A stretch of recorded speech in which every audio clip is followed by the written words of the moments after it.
Partisipatif ini keterlibatan atau warga desa terlibat dalam 3M kalau saya itu, Pak. M yang pertama itu dilibatkan dalam merumuskan terkait kebijakan desa. Yang kedua, warga desa itu dilibatkan dalam merencanakan kebijakan desa. Yang ketiga, M yang ketiga, ikut melaksanakan. Pemerintah desa tidak pasif, bukan hanya sekedar kepala desa dengan perangkat desa, tapi masyarakat atau stakeholder yang ada, tokoh-tokoh yang ada di desa itu diajak rembuk, dilibatkan, diminta pendapatnya oleh pemerintah desa. Yang kemudian putusan yang diambil atau polisi yang diambil oleh kepala desa menjadi putusan yang berkualitas. Kita datang ke kepala desa, ini mau bahas apa nih di desa ini, yang melibatkan warganya, yang kemudian dari hasil sosialisasi ini kita mengangkat judul apa, yang kemudian dapat aspirasi apa di sana. Nah, ini yang kita dibawa ke kantor, ke komisi, kita bahas, di RPD-kan dengan teman-teman atau mitra kerja yang ada di DPRD Provinsi Jawa Timur. Oh, dapil saya ada ini. Gimana ini perumusan ke depannya? Tantangannya Pak yang paling banyak, Bos. Greget. Yang paling kalau greget. Tantangannya itu banyak di Coba desa itu. Coba ceritain dong, Bang. Ceritain biar saya tahu.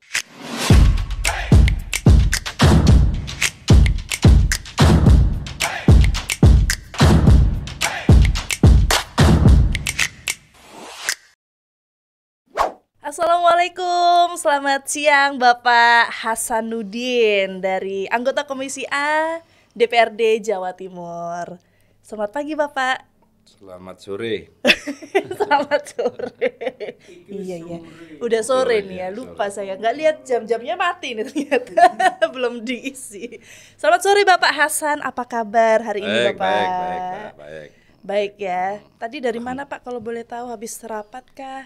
Atau ngantor? Habis rapat kantor di Indrapura tadi langsung ke sini. Selamat datang ya Pak ya. Kita ketemu lagi di podcast Kios Koran. Betul. Masih ingat saya kan Pak ya? Betul. Mbak siapa? Mbak Rara.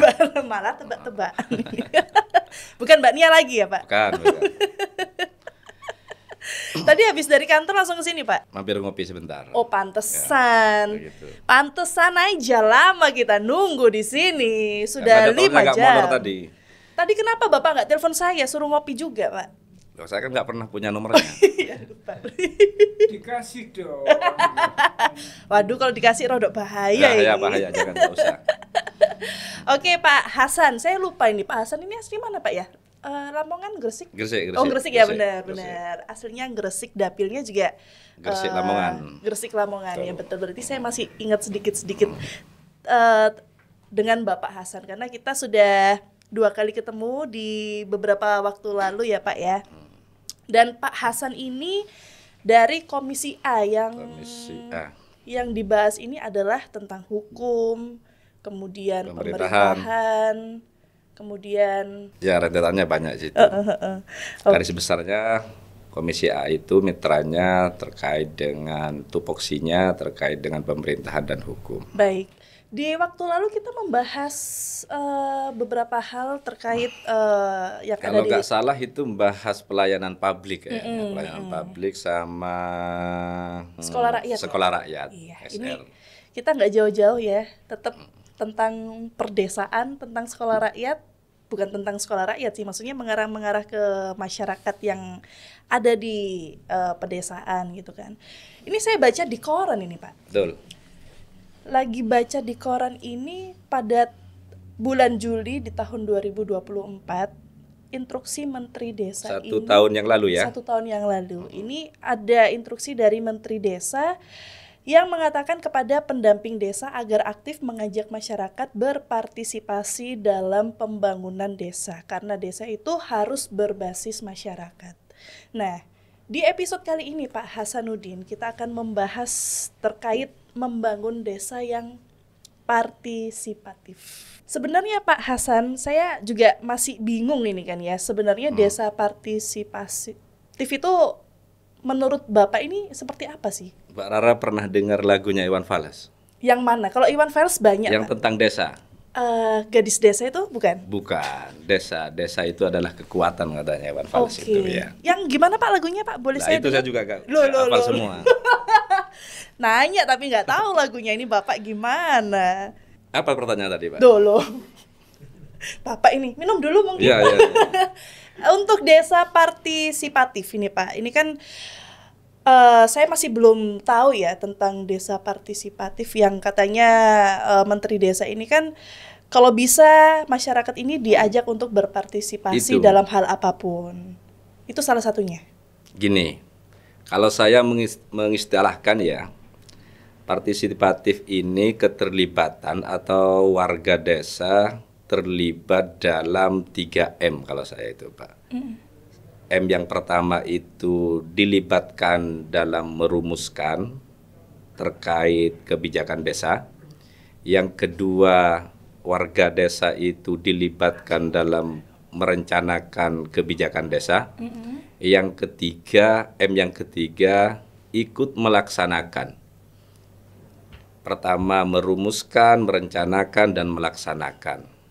Seperti itu. Artinya keberadaan masyarakat warga desa tidak pasif, tapi diikutkan dalam proses pengambilan kebijakan, diajak rembuk oleh pemerintah desa mulai dari kepala desa dan perangkat desa. Seperti itu. Yang kemudian manfaatnya apa? Warga desa merasa memiliki terhadap desanya. Berarti sama-sama gitu kan. Nggak ada yang salah satu, oh ini punya saya nih, ini punya saya. Bukan, gitu bukan, ya. bukan seperti itu. Tapi ketika desa ingin melakukan sebuah atau ingin membuat kebijakan di desa, maka warga desa diajak oleh kepala desa atau perangkatnya. Kalau di sana ada musdes dan sebagainya ya, diajak rembuk potensi-potensi apa yang ada di desa, yang kemudian salah satu usulan atau aspirasi dari warga itu tercover, dimasukkan terhadap polisi atau kebijakan yang ada di desa. Seperti itu. Makanya pemerintah desa tidak pasif, bukan hanya sekedar kepala desa dengan perangkat desa, tapi masyarakat atau stakeholder yang ada, tokoh-tokoh yang ada di desa itu diajak rembuk, dilibatkan, diminta pendapatnya oleh pemerintah desa, yang kemudian putusan yang diambil atau polisi yang diambil oleh kepala desa menjadi putusan yang berkualitas, karena ini semua unsur yang ada di desa diikut sertakan. Seperti itulah kira-kira. Berarti seluruh masyarakat dari RT, RW, LPMK dan tokoh-tokoh masyarakat ini jika dikatakan sebagai desa partisipatif adalah mereka ini yang berperan aktif. Semuanya ya Pak ya berarti ya. Anak mudanya gimana? Hampir sama dengan BPD Kak. Iya. Badan Perwakilan Desa itu. Bedanya apa itu? BPD itu apa? Badan Perwakilan Desa itu. Perwakilan apa pengawas? Pengawas ya. Pengawas apa perwakilan? Nah itu antaranya Gini, itu apa? Sebenarnya kalau memfungsikan di sana itu secara struktur sudah lengkap. Desa ini kan sudah bertahun-tahun ya, yang kemudian mencoba selalu menginginkan sesuatu yang terus berbenah lebih baik. Di sana ada RW, ada RT, ada Kasun dan sebagainya. Kalau ini difungsikan, karena RT RW ini bagian atau perwakilan dari warganya.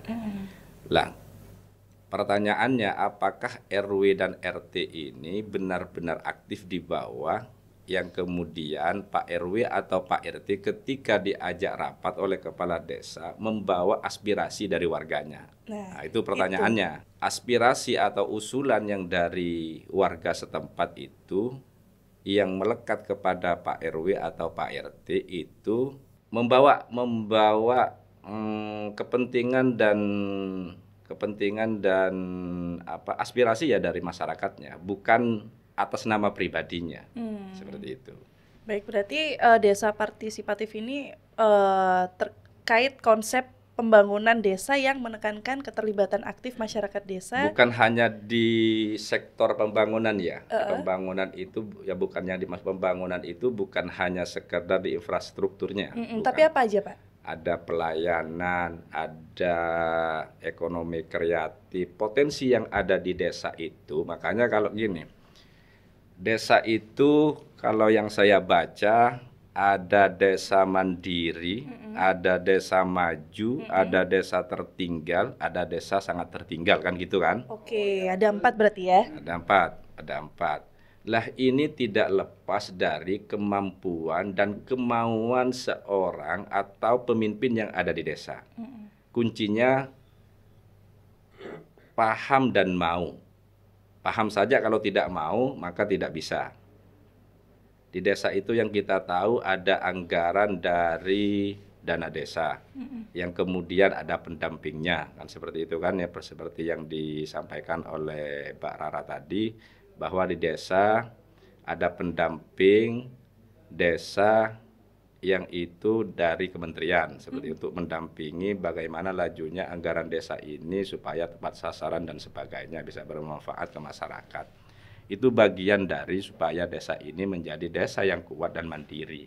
Seperti itu. Kita tahu Jawa Timur ini kalau berbicara desa mandiri sekitar 4.000, Pak. Tahun 2024 itu, 2024 Sekda Provinsi Jawa Timur itu menyampaikan bahwa desa yang ada di Jawa Timur dari jumlah desa 7.000 sekian, hampir 4.000 sudah menjadi desa mandiri. Hampir 4.000. Hampir 4.000 lah, 4.000 sekian. 4.000 sekian. Statusnya sudah, kategorinya sudah masuk kategori desa mandiri. Desa mandiri, seperti itu. Desa mandiri itu apa? Perbedaannya apa, Pak? Desa mandiri sama desa partisipatif. Sama desa maju juga. Kan ini pasti beda kan? Ya, kalau mandiri, paling tinggi itu desa mandiri. Terus, karena mereka apapun sudah dilaksanakan mandiri semua ya, berarti ya. Tidak tergantung secara penuh pada eksternal, sudah mandiri dengan anggaran yang ada di desanya. Oke, itu sudah 4.000 sekian. 4.000 sekian dari 7.700 sekian yang ada di 30, yang ada di Jawa Timur. Di Jawa Timur. Kalau desa maju? Desa maju itu ya di bawahnya. Oh, yang di bawahnya. Yang saya tahu masih ada memiliki beberapa aspek yang perlu ditingkatkan. Harus ada pendampingan, pendampingan dari pemerintah di atasnya. Entah itu dinas yang menaungi terkait desa kayak DPMD atau Kementerian Desa, harus ada pendampingan yang lebih intensif. Begitu juga dengan desa tertinggal. Begitu juga dengan desa sangat tertinggal. Maka ini perlu perhatian yang sangat tinggi untuk mendampingi desa yang belum mampu mengelola potensi-potensi yang ada di desa. Kira-kira itu berapa persen, Pak, dari yang ada di Jawa Timur yang untuk desa tertinggal dan kalau mandiri 4.000 dari 7.700 ya, 7.700. Sisanya kan ada 3. Ada 3 itu. Desa maju. Nah, itu belum dikategorikan mana yang maju, mana yang tertinggal, mana yang berkembang. Ada desa mandiri, ada desa maju, berkembang, tertinggal, dan sangat tertinggal. Ada berapa tadi? Ada 4. Ada 4 ya. Gitu. Nah, ini desa partisipatif. Berarti ini beda kalau lagi. Mbak Rara desanya kalau saya masuk dalam kategori desa apa, Pak? Saya maju sih, Pak. Maju. Kayaknya masih maju sih. Mbak Raranya yang maju apa desanya? Sayanya yang maju ini, Pak. Iya. Terima ini saya, Pak. Ya, kalau maju itu kan karena dari pihak luar masih ikut membantu dari pengawasannya dan lain sebagainya. Tapi kalau mandiri ini kan emang benar-benar keterlibatan masyarakat lah, semuanya yang yang mengelola masyarakat itu sendiri, seperti itu ya, Pak ya. Betul. Ada persoalan sosial, ada lingkungan, ada ekonomi, ada ya ekonomi kreatif ya dan sebagainya. Kalau 4 sektor ini pemerintah desa bisa mengelola dengan baik, ini masuk dalam kategori desa yang mandiri. Kalau di Jawa Timur kemarin Contohnya Pak, salah satu contoh yang sudah menjadi desa mandiri di Jawa Timur, banyak lah. Dari 4.000 itu, kalau Batu itu hampir. berarti masih maju. Mandi, Kalau hampir itu Mandiri. artinya maju atau mandiri? Kalau Kota hampir. Batu itu hampir semua masuk dalam kategori desa mandiri. Oh. Seperti itu. Itu salah satu yang ada di Jawa Di Jawa Timur, ada di Trenggalek, ya ada di Gresik juga ada yang mampu mengelola ekowisatanya dengan baik, mengelola aset desa menjadi wisata yang kemudian ini menjadi menjadi omset, menjadi PAD ya, pendapatan desa, jadi PAD pendapatan desa. daerah itu. Seperti itu. Kalau untuk ciri-ciri dari desa partisipatif apa Pak? Adakah ciri-cirinya mungkin masyarakat ini sering melakukan kerja bakti ataukah yang lain? Tidak seperti itu ya, seperti itu. Gini kalau saya melihat desa partisipatif itu keterlibatan desa yang kemudian sama-sama rasa memiliki yang 3M tadi itu. 3 miliar tadi ya Pak ya? Bukan 3 miliar, 3M. Diikutkan dalam merumuskan, merencanakan dan melaksanakan. Nah, ketika ini kan tidak bisa menyalahkan pemerintah desa ketika masyarakatnya yang sebelumnya sudah diajak rembuk, sudah diajak rapat, ketika pelaksanaannya tidak sesuai, ekspektasinya tidak sesuai dengan yang dirumuskan, karena warga desa juga diikutkan, maka tidak bisa menyalahkan atau menganggap desa tidak paham mengelola terkait kebijakan yang ada di desa, seperti itu Pak.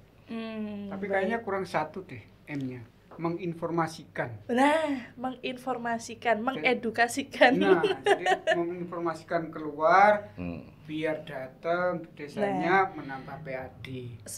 Salah satu apa ya namanya ya, kayak memperkenalkan ke Betul. banyak orang kalau ternyata seperti yang Bapak katakan tadi di Gresik ternyata ada gitu kan, tapi nggak banyak orang yang itu tahu. bagian dari turunan ketika secara policy atau kebijakan itu dilakukan. Itu turunan supaya desa ini menjadi desa yang mandiri.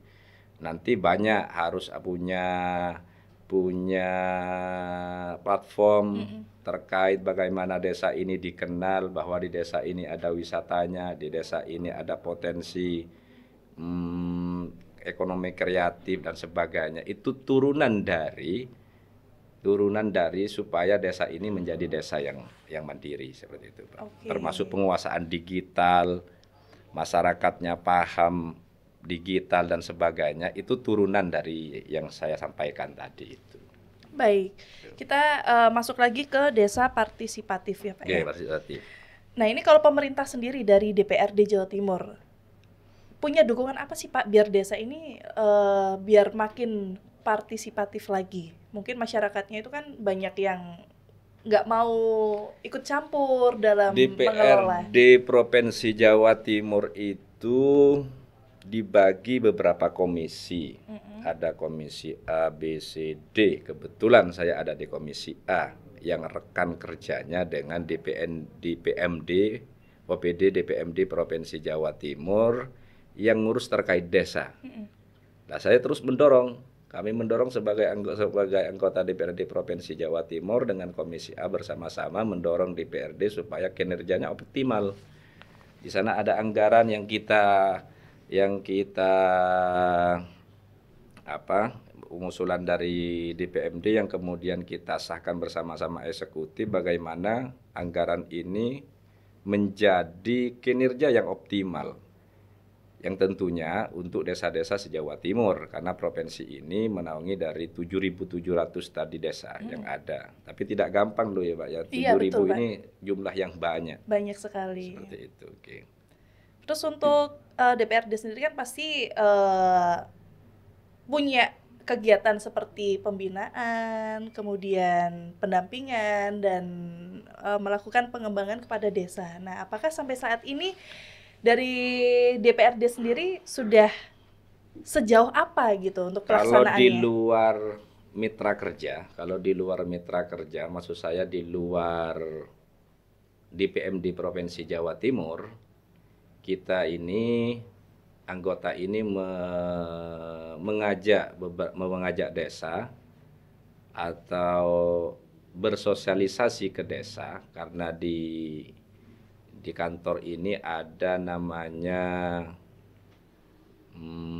sosialisasi terkait beberapa persoalan yang ada di dapil masing-masing. Baik. Termasuk yang ada di desa.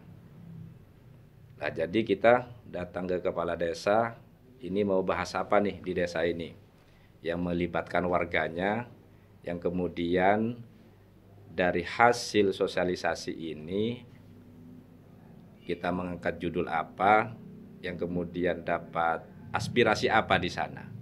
Nah, ini yang kita dibawa ke kantor, ke komisi, kita bahas, di RPD-kan dengan teman-teman atau mitra kerja yang ada di DPRD Provinsi Jawa Timur. Oh, dapil saya ada ini.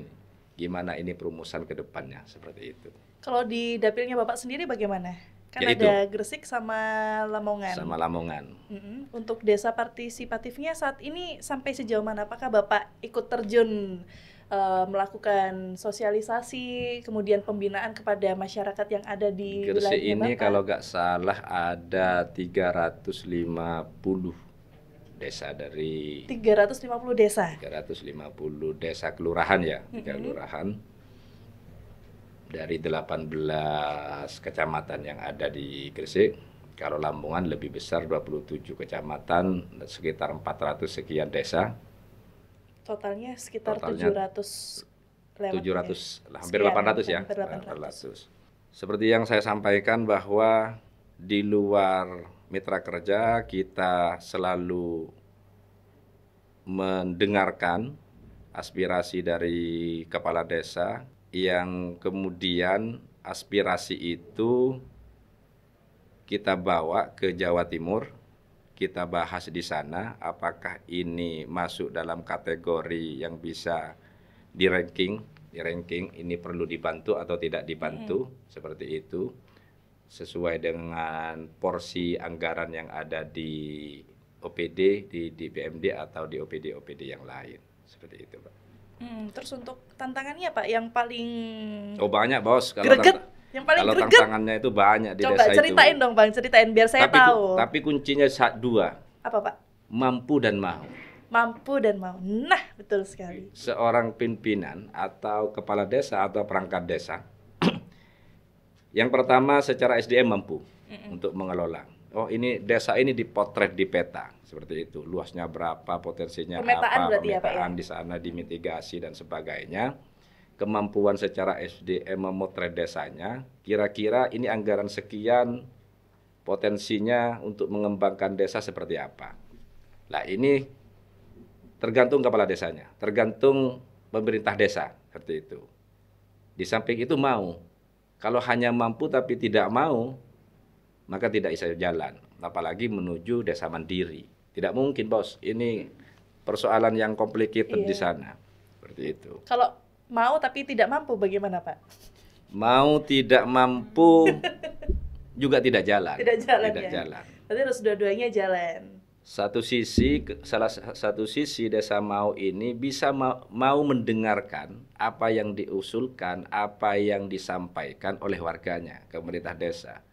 Tidak ujuk-ujuk langsung ditolak, seperti itu. Tapi tidak segampang itu juga, karena warga ini kalau saya lihat pengaruh dari Pilkades ini juga mempengaruhi terhadap kebijakan desa.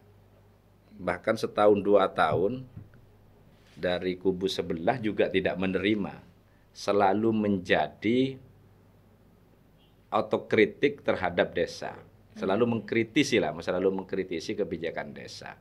Makanya pemimpin yang baru, pemimpin yang kepala desa yang terpilih mampu mengakomodir pihak sebelah atau pihak yang sebelumnya menjadi kompetitor di dalamnya.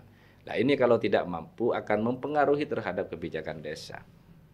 Seperti itu. Itu tantangannya. Tantangannya salah satunya. Kalau untuk tantangan menyadarkan masyarakat yang pasif ini bagaimana Pak? Kan pasti banyak masyarakat itu yang aktif mungkin berapa persen, tapi yang pasifnya ini kan pasti lebih banyak, apalagi yang ada di desa-desa gitu kan, karena keterbatasan informasi, kadang juga perangkat desa ini belum terbiasa dengan buka ruang seperti dialog publik seperti itu. Sekali lagi, kepala desa atau perangkat desa mempunyai leadership yang tinggi.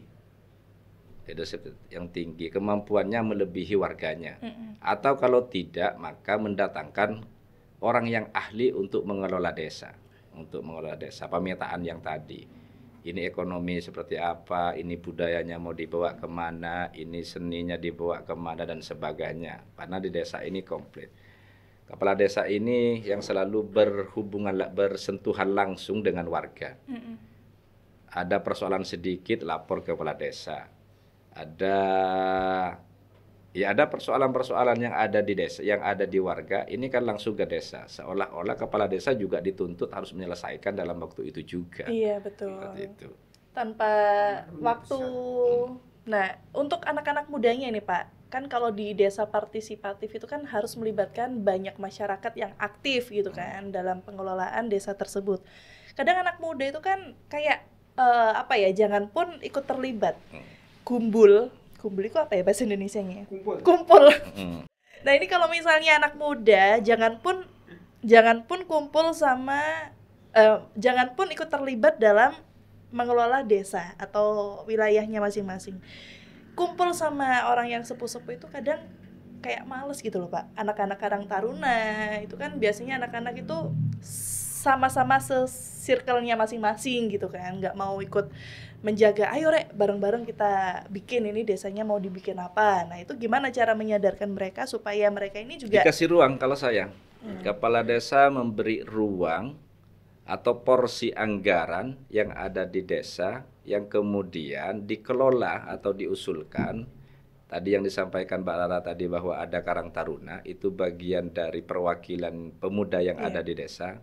Kalau sekarang kan dibagi-bagi, Pak. Ada milenial, ada Gen Z, ada Alpha, Beta, Beta Sonde. Gitu kan. Perlu banyak itu. Iya. Tapi pada prinsipnya kepala desa memberikan porsi pada pemuda untuk mengeluarkan potensi-potensi yang ada di desa, termasuk pada kualitas pemuda yang ada di desa. Nah, ini juga kalau kepala desanya menutup diri, kalau pemerintah desanya menutup diri terhadap anak muda yang ada di desa atau Karang Taruna, maka ya tidak mungkin anak muda bisa terlibat ke pemerintahan yang ada di desa seperti itu. Makanya ini harus duduk bersama. Pemimpin desa mempunyai kemampuan leadership. Kalau tidak punya kemampuan memimpin, tidak bisa, Pak. Kemampuan memimpin, tapi bukan hanya untuk dewasa aja atau orang tua, ya, tapi semuanya. Sama anak muda itu juga harus. Ya, dikasih porsi anak muda itu, dikasih porsi. Kalau perempuan ya Pak, gimana? Ini kan pasti banyak ibu-ibu kalau di kampung itu kan namanya ibu-ibu PKK gitu kan. Kadang mereka pun yang ikut terlibat dari PKK ini hanya beberapa, yang lainnya ini kayak ogah-ogahan yang gitu, Pak. Mbak Rara ketahui PKK ini anggotanya siapa? Kalau saya ya Pak ya, PKK ini bukan anggota sih, lebih tepatnya seperti pemberdayaan perempuan. Bukan. PKK ini ada 10 item di PKK itu. PKK ini kan hatinya PKK itu bukan? PKK ini tidak harus perempuan. Nah, PKK ini tidak harus siapa berarti saja, laki-laki dan perempuan masuk dalam PKK. Karena ini salah satu bidang di PKK ini untuk saya agak lupa secara keseluruhan. Tapi pada intinya ada 10 item di sana yang bukan hanya urusan perempuan. Oh iya. Pemberdayaan dan kesejahteraan keluarga. Perbolehkan Pak laki-laki masuk ke PKK karena kan kita biasanya tahu, kan istrinya gitu kan. Istrinya. Karena yang sudah yang sudah terbiasa di pemerintahan desa, pemerintahan di atasnya dan sebagainya, ini peran ini diambil ibu-ibu. Iya. Dan bajunya juga yang milu-milu, bajunya yang Pak, pink. kata siapa Akhirnya- Melo? Kok pink sih, Pak? Akhirnya Hijau. hijau dan sebagainya. Akhirnya laki-laki juga minder ngumpul sama ibu-ibu kan gitu kan. Sebenarnya PKK ini bukan ibu, kesejahteraan keluarga. Berarti laki-laki juga boleh. Juga kan ikut andil di sana. Tapi untuk perempuannya sendiri nih Pak, bagaimana supaya mereka ini juga harus ikut terlibat? Biasanya kan yang paling mencolok itu kan suara-suara dari bapak-bapak gitu kan. Kadang ibu-ibu ini malas untuk bersuara gitu loh. Kadang kan yang paling apa ya, vokal itu kan Enggak, laki-laki yang gitu saya loh. tahu di lapangan berperan aktif ibu-ibu itu. Tapi Iya. bukan karena sudah ada pergeseran nilai di PKK itu. Larinya banyak ke arisan. Seperti itu. Arisan, Saya sendiri juga gosip. begitu. Seperti itu. Ngerumpi dan Gibah. sebagainya. Padahal sudah keluar dari tujuan awal. Betul sih Pak. Jadi Seperti malu itu. saya. Makanya ketika nanti ini gak bayar, ini gak ikut dan Jadi sebagainya, rasan-rasan. jadi rasan-rasan. Tujuannya bukan di sana, gak ada tujuan dari pembentukan PKK ini, di dalamnya ada arisan.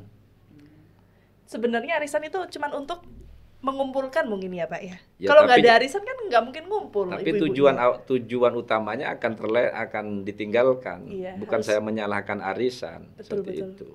Harusnya ibu-ibu ini berkumpul untuk menyuarakan, untuk memberikan aspirasinya gitu kan ya Pak. Tapi disalahgunakan dengan arisan itu tadi. Iya. Berarti perlu diedukasi lagi. Iya, terima kasih. Betul itu, benar. Terus ini kita ngomongin soal teknologi nih Pak. Ya. Bagaimana untuk membantu desa partisipatif ini untuk bisa dikenal masyarakat dan implementasinya seperti apa? Teknologi yang gimana maksudnya? Teknologi itu kan seperti media sosial, kemudian untuk menyampaikan aspirasi mungkin untuk memudahkan mereka supaya bisa langsung diterima oleh pemerintah. Website, punya gituan. Barcode mungkin. Tidak semua desa yang ada di Jawa Timur ini punya akses internet, Pak. Maka pondasinya di desa itu harus dipasang jaringan internet dulu. Yang kemudian nyambung berbicara terkait digitalisasi. Di sana harus membuat platform-platform yang dibutuhkan di desa intinya. Kalau desa punya potensi, punya wisata, maka penyebaran atau perluasan bahwa di desa itu ada wisata melewati digital tadi itu seperti itu. Tapi pada prinsipnya desanya harus ada jaringan internet dulu. Nah, Seperti itu. Apakah- Salah satu desa maju, salah satu desa mandiri, itu ada akses internetnya. oke. Tapi di wilayah Jawa Timur sendiri untuk akses internet ke desa-desanya, apakah sudah semua ada ataukah masih Sudah merata gitu. sudah ya. merata atau belum Pak? Kalau boleh tahu. Belum. Karena menganggap pemerintah desa untuk mengalokasikan anggaran untuk internet itu dianggap ada yang lebih prioritas dari menganggapnya tidak begitu prioritas. Kasihan dong Pak kalau nggak dianggap prioritas. Yang lainnya dianggap prioritas, terus ada salah satu desa yang ibaratnya tertinggal yang tadi mungkin disebutkan gitu kan. Kan kasihan juga kalau nggak ada Iya. internetnya. Ya, Mbak Rara sekali-kali nanti keliling ke desa yang pelosok lah di Jawa Timur. Di sana Susah sinyal. belum berbicara akses internet, tapi infrastruktur jalannya dan jalannya saja sudah memperhatinkan, apalagi berbicara terkait digitalisasi di sana. Gimana bisa berbicara digitalisasi kalau infrastrukturnya belum Memadai. Iya, belum bagus semua, belum memadai seperti itu. Iya, pelayanan kesehatan dan sebagainya. Iya kan Pernah kasihan itu gitu. ada berita di Lamongan yang sampai digotong turun gunung itu. Iya, sampai meninggal akhirnya kan. Ya bayangannya Mbak Rara jangan yang di Surabaya. Di Lamongan, Pak. Jadi Lamongan kan? ada di Madura, ada Bawean, ada di pegunungan. Yang mau ke rumah sakit itu ada yang 1 jam 2 jam. untuk bisa dapat Sampai. pelayanan dari rumah sakit karena akses jalannya yang begitu luas seperti itu. Akses jalannya yang begitu jauh, sangat jauh. Turun gunung. Turun gunung. Gantung Seperti pakai itu. sarung gitu. Tuh lihat beritanya kan ada. Ada, makanya itu kan, Betul, betul. berarti belum mencapai ke seluruh desa untuk Ya, terus berbenah lah, terus berbenah dengan adanya, sangat membantu dengan adanya dana desa ini, sangat membantu, tapi dengan catatan dikelola dengan baik, dengan transparan, warganya diikutkan, dilibatkan, yang dikenal dengan partisipatif ini, bahwa ini dana ini mau dibawa kemana, ini sekian ini mau dibawa kemana, makanya desanya juga warganya juga diikutkan. biar nggak ada salah paham. Biar nggak ada salah paham dan ikut mengawasi juga, Iya. Ikut berperan lah ya Pak. Berperan. Ada contoh desa nggak Pak yang bisa dijadikan percontohan ini desa mandiri biar nanti dipakai untuk studi banding? Iya. Yang tadi saya sampaikan itu semuanya di Kota Batu itu masuk dalam kategori desa mandiri. Mandiri. Ada di Trenggalek juga ada. Di Trenggalek itu desa Pakel sama Nah, ada Sapakel. Wulung Wetan itu ya Pak iya, ya. di sana. Itu Pare sebagai itu berarti termasuk ya, karena Pare Kediri itu ya. ada kampung Inggris. kan? Inggris. Ya termasuk berarti ya Pak ya. Itu kan di sektor pendidikannya ya. Iya. Mungkin di yang lain belum belum semuanya. Masih Maka OTW. desa mandiri ini sosial, ekonomi, lingkungan ini Jadi, sudah unsurnya banyak berarti ya, Pak? Optimal, hampir optimal. Kemudian ini Pak, dari DPRD sendiri, bagaimana memastikan aspirasi desa ini jadi bagian dalam kebijakan provinsi? Aspirasi desa jadi Bagian bagian. dari kebijakan provinsi. Sekali lagi Mbak, bahwa mitra kerja kita ini dengan DPMD. Tidak langsung kepala desa ini mengusulkan ke kita.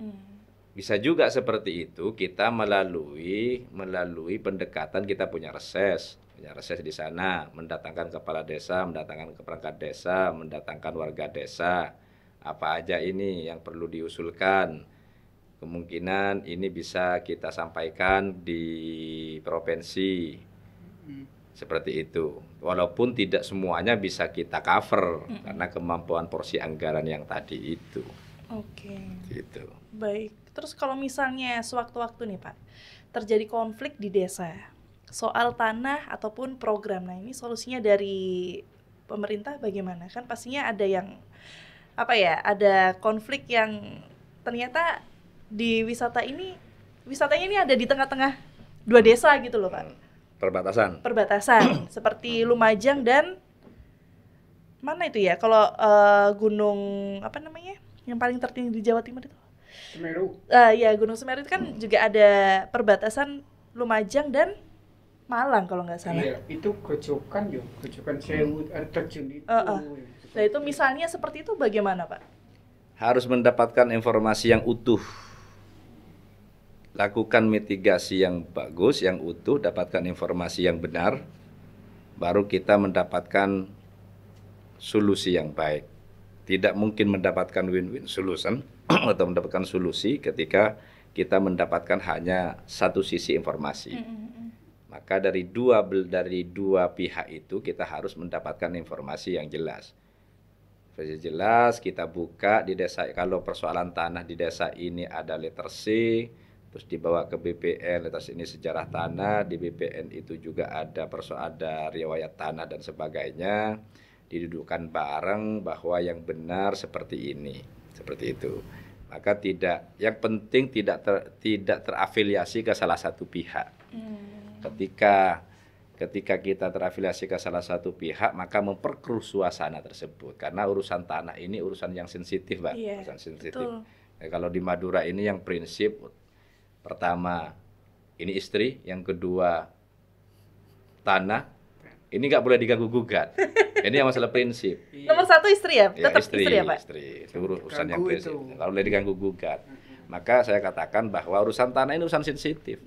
Ini banyak kompornya juga. Iya betul. Karena ketika sudah kita menggali riwayat tanah, sejarah tanah, yang bersangkutan sudah banyak yang meninggal, maka orang yang mempunyai kepentingan yang masuk ke persoalan ini, maka yang saya katakan tadi harus mendapatkan informasi yang benar, yang utuh. Tidak langsung memutuskan bahwa ini milik si fulan, ini milik si fulan, tidak seperti gitu. itu. Oke, Gitu. ya mudah-mudahan di tahun 2000 berapa ya? 2030 kelamaan kali ya. 2029 29 ya. Ini kan dukungan dari DPRD kan sudah penuh nih. Oh iya. Harusnya sudah selesai menjadi Amin. semua desa mandiri. Ya, kita doakan ya untuk Jawa Timur semua desa menjadi desa mandiri. Terakhir, Bapak Hasanuddin, pesan motivasinya buat warga desa supaya jadi aktor sejati pembangunan. Warga apa pemerintah desa nih? Warga? Ya warga ya pemerintah desa. Terutama peningkatan pelayanan nih. Oke, pesan saya kembali ke 3M tadi itu. Pemerintah desa, mulai dari kepala desa, perangkat desa, dan warga desa, sama-sama ikut atau andil berpartisipasi dalam 3 hal.